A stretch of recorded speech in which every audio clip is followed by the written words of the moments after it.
Don't set your goals too low. Teach in leadership. You'll find it on the cassettes. Don't join an easy crowd. You won't grow. Go where the demands are high. Go where the expectations are strong so that it'll provoke you, push you, urgently insist that you not remain the same for the next couple of years, the next 5 years, that you'll grow and change. So don't set your goals too low. The guy says, well, I don't need much. Well, then you don't need to become much. Don't compromise. Don't sell out. There were some things I went for back in those early years that I paid too big a price for. If I'd have known how much it was going to cost me, I never would have paid, but I didn't know. So don't sell out. I'm asking you to get a handle on the future. I'm asking you not to leave it to anyone else. Don't leave it to the company. Company's got their own goals. I'm asking you to set your own goals, your personal goals. Income goals and financial goals and health goals and spiritual goals and where do you want to go and what do you want to do and what do you want to see and what do you want to be. That's it. Promise of the future. Design your own future. Got to count on yourself. And here's one of the things you got to count on. Your ability to design the future. It's called the promise. And the promise of the future, if you'll design it well, can have an awesome effect on your life. But if you face the future with apprehension, you'll take hesitant steps all day, uncertain steps all day. And if you take uncertain steps all day for 6 years, you can imagine how empty your life can be. Now here's what's connected to the promise, the price. The price to pay. But I'm telling you, the price is easy if the promise is clear. One of the better notes to make for today. The price is easy if the promise is clear and powerful.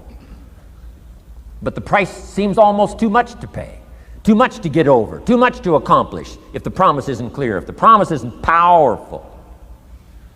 And here's why. The greatest value in life is not what you get. The greatest value in life is what you become. Major question to ask on the job is not, what am I getting here?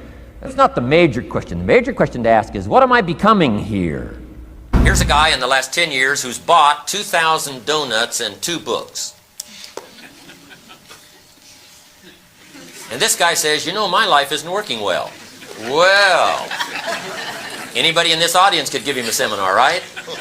Once we knew these numbers, here's what we might suggest to this guy. Hey, this may be one of your major problems. In the last 10 years, you've spent too much money on donuts and not enough money on books. You've spent too much money feeding the body and not enough money gathering food for the mind. And it's not the miracle of your body that works out your future. It's the miracle of your mind. But if you nourish the body and neglect to nourish the mind, I'm telling you, you're going to have all kinds of problems and all kinds of difficulties. So we would suggest, one of our suggestions in our seminar to this man would be, in the next 10 years, spend a lot less money on donuts and a lot more money on books. Log the questions from your personal experience. Log the answers from your personal experience. Right? Learning is the beginning of wealth. Learning is the beginning of health. And here's where it can all start. Paying more attention to your own personal experience. One way to learn to do it right is what? Do it wrong. That's one way to learn. Now the key is, don't let it take too long. If you've done it wrong for 10 years, we suggest that's long enough. We don't suggest 10 more years just to prove a point. No. You can prove any point in 10 years. In 10 years, your health disciplines will be on track or what? Off track. Your financial independence will be on track or off track. It doesn't take that long to come to the conclusion based on your own personal experience, whether you're on track or off track. In a few years, you've either got the breath or you haven't got the breath. You got the money or you haven't got the money. You've got the self-esteem or you haven't got the self-esteem. I mean, it doesn't take much from your personal experience.